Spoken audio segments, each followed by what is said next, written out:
ঢাকায় 4 দিনব্যাপী জেলা প্রশাসক সম্মেলন শুরু হয়েছে। এ নিয়ে আরো জানাতে রাজধানীর ওসমানী স্মৃতি মিলনায়তন থেকে যুক্ত হচ্ছেন রহিম রুমন। রুমন, আজকে জেলা প্রশাসক সম্মেলনের কর্মসূচি কি ছিল? আপনাকে আগের বুলেটিনটিতে আমি জানিয়েছিলাম যে সকাল 10টায় যখন এই ডিসি সম্মেলনের দ্বিতীয় দিনের কার্যক্রম শুরু হয়, একেবারে আজকে বেশ কিছু গুরুত্বপূর্ণ মন্ত্রণালয়ের সাথে জেলা প্রশাসকদের মতবিনিময় হয়েছে। আপনি জানেন যে ডিসি এই সম্মেলনে সরকারের যে সিদ্ধান্ত দেশ পরিচালনার ক্ষেত্রে বা সংশ্লিষ্ট ক্ষেত্রগুলোতে আসলে সরকারের যে সিদ্ধান্ত সেটি কিন্তু মাঠ পর্যায়ে বাস্তবায়ন করবার জন্য ডিসিদেরকে কিন্তু ভূমিকা রাখতে হয়।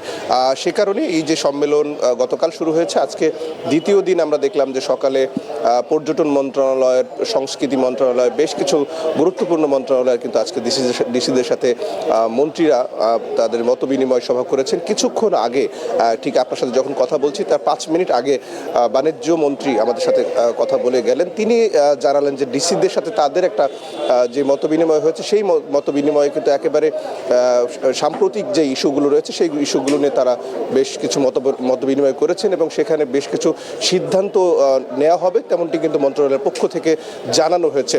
উল্লেখযোগ্য যদি বলি যে বন্ধ 25টি পাটকল এবং বস্ত্রকল চালুর যে সিদ্ধান্ত সরকার নিয়েছে সেটি ডিসিদেরকে জানানো হয়েছে। এছাড়া বাজার মনিটরিং এবং বাজার নিয়ন্ত্রণে ডিসিদের যে ভূমিকা, সেই ভূমিকা রাখবার জন্য বাণিজ্য মন্ত্রণালয়ের পক্ষ থেকে তাদেরকে নির্দেশনা দেওয়া হয়েছে। আজকেও দ্বিতীয় দিন এই ডিসি সম্মেলন বেলা 4টা পর্যন্ত চলবে। আপনি জানেন যে আরও 2 দিন এই ডিসি সম্মেলন রয়েছে। সেই সম্মেলনে প্রত্যেকটি মন্ত্রণালয়ের সাথে ডিসিদের কিন্তু মত বিনিময় হবে। সেখানে ডিসিদের সংকট সমস্যা তারা জানাবেন এবং যেমনি জানাবেন তেমনি সরকারের যে সিদ্ধান্ত, সরকারের যে নির্বাচনী ইশতেহার, সেই ইশতেহার বাস্তবায়নে যে নির্দেশনা, সেই নির্দেশনা কিন্তু দেয়া হচ্ছে। ইশতিয়াক।